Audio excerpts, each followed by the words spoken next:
I'm starting on the itchy bit. Like there's ants under my skin crawling all over me. I'm telling you, Doc, another couple of minutes and I'm not going to care if you've got a patient in there or not. I'm not going to care about anything. Even killing. I'm coming in.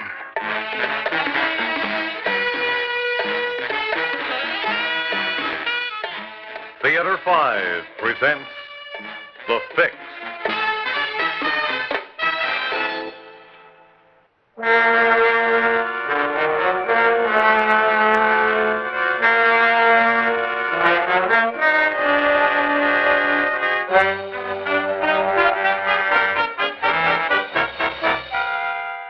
There was a tree there, just across from the doctor's office. And I knew how bad I was because I was holding on to it. Then I heard footsteps. It was the same cop who'd been by before, but he was coming up this side of the street this time. If he saw me still hanging around, I was dead. Then while he was still up near the corner, the light in the office went out. Okay, I crossed the street, and when the door opened... Dr. Rand? Why, yes. Doc, I'd like to see you for a couple of minutes. Talk to you. I don't believe I know you, do I? No. Well, of course, not important, but it's very late, and I was... I know, Doc, but it's an emergency on the level it is. If I can't talk to you, I don't know what I'll do. I swear I don't. Oh? Well, all right. Come on in. Let me get the lights. In here, in my office. Now, what seems to be the trouble? Doc, I need a fix. You what? I'm not kidding around. I'm giving it to you straight. I'm on the stuff and need help. You dig? Yes, I think so. But what on earth brought you here, to me? I was just taking a chance, Doc, but I had to do it. You see, I lost my connection. They picked him up a couple of days ago, and I haven't been able to get what I need since. But I still don't understand I told you, why I took a chance. I live near here. You're the only doc around who's here at night. I waited until I saw your light go out. That meant that there was no one else here with you. I see. And I'm sorry, because I'm afraid you've made a mistake. Doc, don't give me a hard time. You see this? Well, I don't like guns any more than you do. And I don't want to use it. But if I have to, I will, because I'm at the end of my string. I'm not saying you ever fixed anyone before, but you've got to fix me. Now, maybe you don't have any H around, but you've got something that'll hold me for a while. Doctors always have. yeah, but I haven't. That's what I meant when I said you'd made a mistake. You see, I'm not that kind of a doctor. I'm a psychiatrist. What? I don't believe you. Sit down there at the desk and keep your hands where I can see them. What's in here? The bathroom, Oh, yeah. But then, outside there. the waiting room. That's all there is. But there must be something. What am I going to do? You know what happens when you get this way? I could kill someone. Anyone. As easy as... Yes, I know. Here, take one of these. What is it? It's the only medication I have here. A tranquilizer. Ah, that won't do any good. Not in the shape I'm in. I know, but it'll help. What about a treatment center? Oh, sure. They give you a small, quick shot if you're really climbing the walls, but then they got you. They keep you there and try and make you kick the bit. Well, have you ever tried it? Kicking it? You kidding. I tried it twice, couldn't make it. Why? Because I'm hooked, that's why. Everybody's hooked with something. With me, it's junk. With you, it's you gotta have a car, a fancy address, and Brooks Brothers suits. You think you're better off than me? If that's what I was hooked with, no. But it's not. I'm afraid I'm hooked with something else. Like what? Well, like the need to help people. Oh, for crying out loud. What do we get now, the salvation routine? No. I'm just stating a fact. My father was a drunk. He died when I was 5. My mother didn't give a hoot about me. All the time I was a kid, I kept wanting someone to be interested in me, but no one was, so we call it compensation. Because having someone care about me was terribly important to me. What are you getting at? I'm trying to explain why I'm interested in you and anyone who comes in here. Don't answer that. What? Why not? Are you kidding? You think I'm going to have you saying there's a crazy hophead here called a fuzz? All right. But it's going to look much worse if I don't answer it, because it's either my wife or my phone service. They both know I'm here. And if I don't answer... Okay. Go ahead, then. But remember, I'm holding this heater on you. I remember. Hello? Oh, yes. Hello, Mrs. Gibson. How are you? No? What's wrong? When was this? I see. Come on, Doc, shake it up. Oh, that shouldn't surprise you. I told you it might happen, didn't I? Yes? Now, Mrs. Gibson, please. I know how you feel. Yes, I do. But I want you to stop that and listen to me. You know I know you, understand you. There's no one who understands you better than I do. Now, the next thing is, do you trust me? Oh, come on now. Knock it off. Good. Well, then I'll tell you that nothing is going to happen to you. You're not going to do anything foolish, and you're going to be all right. Yes, that's a promise. Now, do you think you can wait until tomorrow for us to go into this whole thing? Oh, well, I'm busy at the moment, but I should be through soon. Then I'll be right over. Oh, I'd say about an hour. Right. Goodbye. Well, it sure sounded like she'd flipped her wig. Who was she? One of my clinic patients. Clinic? Yeah. I'm at a hospital most of the day. I only see patients here late in the afternoon at night. Oh? Yeah, what was with her? Boyfriend belted her one? Not exactly. Her husband just left her. Big deal. Well, as it happens, it is. The first time I saw her was at the hospital right after they'd pulled her out of the river. Did she jump or was she pushed? She jumped from the Grand Street Bridge. She wanted to die. And you thought she shouldn't. That's right. I told you. That's what I'm hooked on. Knowing what it's like to be alone, frightened, and hopeless. Because the child we once were is always with us. Anyway, I've been treating her, Mrs. Gibson, for about 6 months now. Making good progress, too. But now... She's flipped again. No. If she had, she wouldn't have called me. But she did call me. She knows she can trust me. That's why... Well, you heard what I said to her. I'd like to get over there as soon as possible. In other words, you want me to blow, is that it? No, not necessarily. But I think we should get down to cases, decide just what we can do for you. What's your name? What's the difference? Well, I'd just like to know. I like to deal with people, not numbers or faces. Well, you can call me Duke. What do you do? I'm a musician, an arranger. Oh, I thought so. Thought what? That the way you've been acting and talking is a defense. That actually you've got a certain amount of background. I've read a few books, so what? Well, once I know that, perhaps we can really do something for you. Now, suppose I took you over to the hospital and let them give you something to... What's that? It's the doorbell. Well, I know that. I mean, who is it? I don't know. It's the cops. Oh, that Mrs. Gibson jazz, the whole phone bit was a phony. What do you mean? I mean, there is no Mrs. Gibson. The whole thing was a tip-off to someone to call the law. You don't really believe or trust anyone, do you? Why should I? Well, you ought to try it sometime, like now. You might be surprised. Excuse me. Stay where you are, Doc. Don't move and don't try and open that door. I'm afraid I have to, Duke. For your sake as well as my own. No, you just start out of here and I'll blow you wide open. Don't you think we've had enough of this? Put that toy gun away. Toy? Certainly. I knew it was toy from the very beginning. I didn't say anything about it because I was interested in you. Thought if we talked, I might be able to do something for you. But now... I'll be right back. Doc, I'm warning you. I heard you. Okay, Doc, maybe the gun's a phony, but this isn't...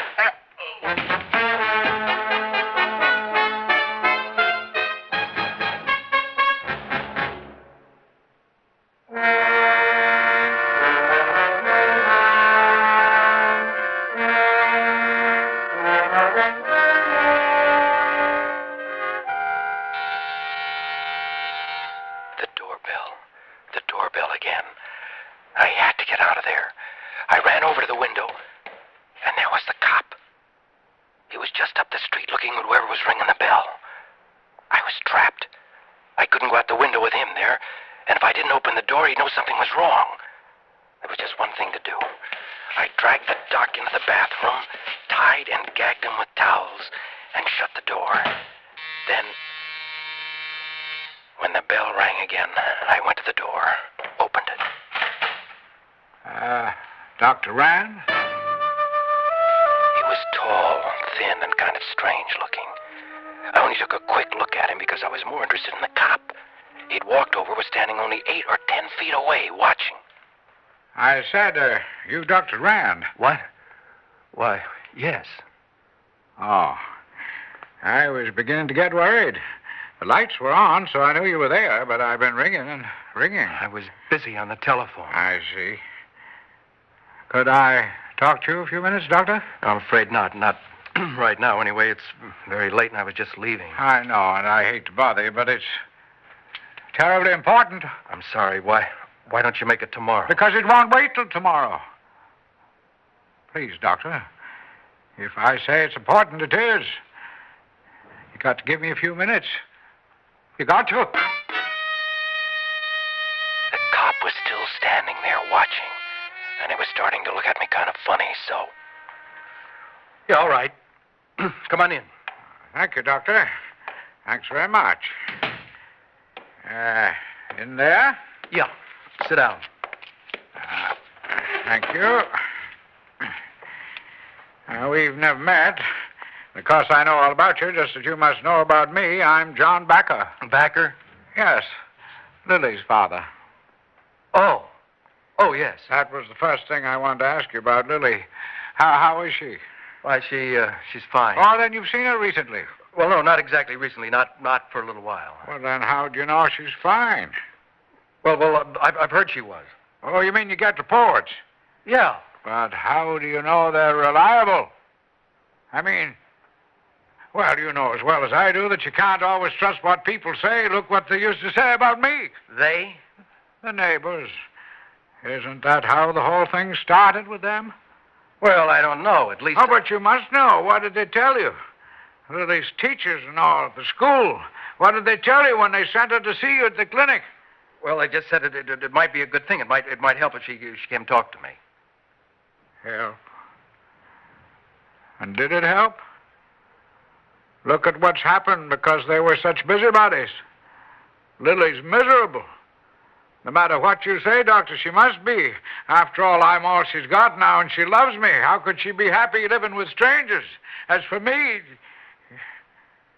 Well, do I have to tell you about these last few weeks? You know what it's like there, don't you? The locked doors, the bars on the windows, the doctors... It was then that it got to me. I'd been too busy worrying about the cop, wondering if he was gone yet to really look at Backer. But now it suddenly hit me like a mainline shot. He wasn't just a kook or an oddball, he was a psycho. Clean off his rocker. I asked you a question, Doctor. Do you know what it's like in there? What? I'm sorry, Mr. Backer. Yes, of course. The thing is, well... I'm afraid I've really got to ask you to go now. Like I said before, it's awfully late, and I have to go see someone. But I haven't had a chance to ask you the really important question yet. The one I've been thinking about all this time. Why did you do it? Why did I? Have me sent away? You say you know what it's like in there. But I didn't. Maybe not directly, but you were behind it. You must have been. The only one who knew about my voices was Lily. I started saying a little something about him right after my wife died. About how I'd heard from her and she was fine, but people used to look at me so strangely that I stopped. So the only one who really knew was Lily. After all, Mary was her mother, so I used to call her in whenever Mary talked to me. And she must have told you about it, and you must have told them, the other doctors, because that was one of the things they kept asking me about all the time, that I was in there, in that place. But I didn't, Mr. Backer. Don't lie, Doctor, don't lie. I know that man is but flesh, and the flesh is weak, and I can forgive him his weakness and even his wickedness. But the thing that can be forgiven, the unforgivable sin, is lying. But I'm telling you, Don't answer that, Doctor. Get your hands away from it. I don't know where he'd been carrying the gun. I didn't even see him pull it. All I know is that suddenly it was there in his hand. And it wasn't phony like mine. You don't like this, do you? I don't like it either. I hate violence. But after all, this is a violent world we're living in now, and as my voice has explained to you... Can't you stop that thing? I'm afraid... Well, then I'll stop it!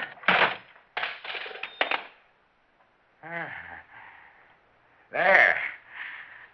Now we can talk.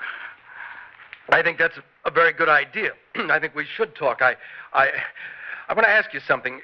Do you think I dig you? I mean, that I understand you. I don't know. How could you? You've never met me before. Oh, that's got nothing to do with it. After all, that's my job, listening to people and trying to figure them out. You think you're the only one walking around feeling everyone's after you, against you, looking at you like there's something wrong with you? I get people like that coming in here all the time. You do? Of course. It's my job to help them. And if I can help them, I can help you. But how can you if you don't believe in my voices? I didn't say that I didn't believe in You them. mean you do? Well, let's say that I think you believe in them. That's the important thing, isn't it? And, well, do you want me to tell you where I think your trouble started? Yeah. Well, we doctors have a saying that the child we were once is still around, still with us. The child we were once. That's very interesting. Yeah. Now, what kind of a child were you? I mean, were you happy when you were a kid? No, I can't say that there was. We lived on a farm miles from anywhere, and I was pretty lonesome, even when I went to school. Uh-huh. Now, what about your wife? Mary? She was the most wonderful person I've ever known. She was a waitress in the place where I used to eat. As soon as I saw her, I knew she was lonesome, too. She was the only person I ever met I could really talk to. And so you got married, and after a while, she died. Yeah. Well, don't you see how the whole thing fits together? I mean... What's that? What's what? Well, that knocking. I don't hear anything. Well, it stopped now, but it sounded as if... Wait a minute. There it is again. Don't you hear it? No. At least, look, let's get back to what we were talking about. You. Now, I don't want to talk about that. I want to talk about that knocking. You really don't hear it? I told you no. In other words, you think I'm imagining it, like my voices. No. I mean, well, maybe I do hear something, but it's outside there. It's in not the street. outside. It's here in your office somewhere. Now, look, Mr. Backer, do you believe me? Trust me? No, I tell you, it's not outside. It's coming from in there. But... Now, stay where you are. Don't move. I'm going to see. There's a man in there in the bathroom, tied up. Okay, so maybe there is, but I can explain. You don't have to explain. It's all very clear now. For a few minutes before, when we were talking, I almost believed you. But now I know you're just like all the rest of them. You lied to me. You said you didn't hear anything, but you did. Not only that, but you lied when you said you wanted to help me. You don't really help people. This is what you do. You tie them up and send them away someplace. It's probably what you did to Lily. My Lily. What? But it's not. I told you I could explain. Help! Help! Someone!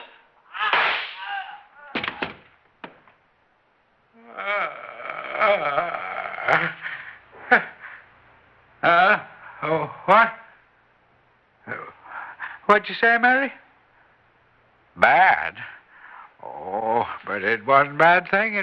It was a good thing. After all, he did lie to me, and lying is wrong, isn't it? No, Mary. Of course, I won't hurt anyone else. I'd throw the gun away. There. And I'll untie that man he's got inside there, and when the police come, I'm going... Open up in there! Open up! Oh, Mary. I think they're here. Excuse me while I go let them in.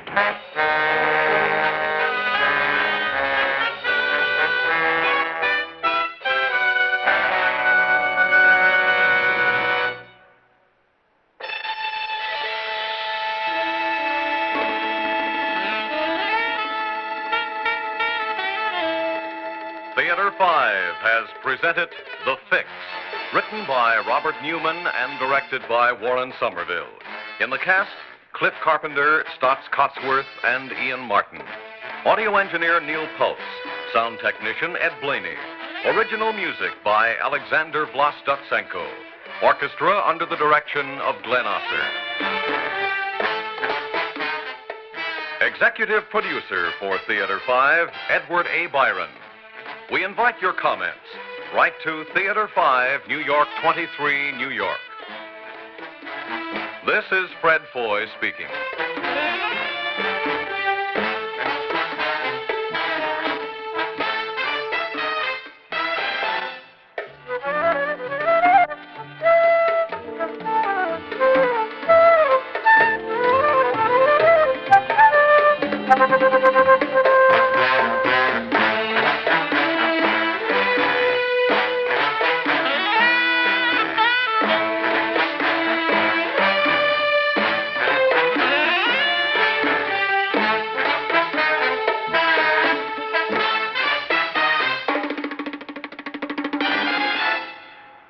This has been an ABC Radio Network production.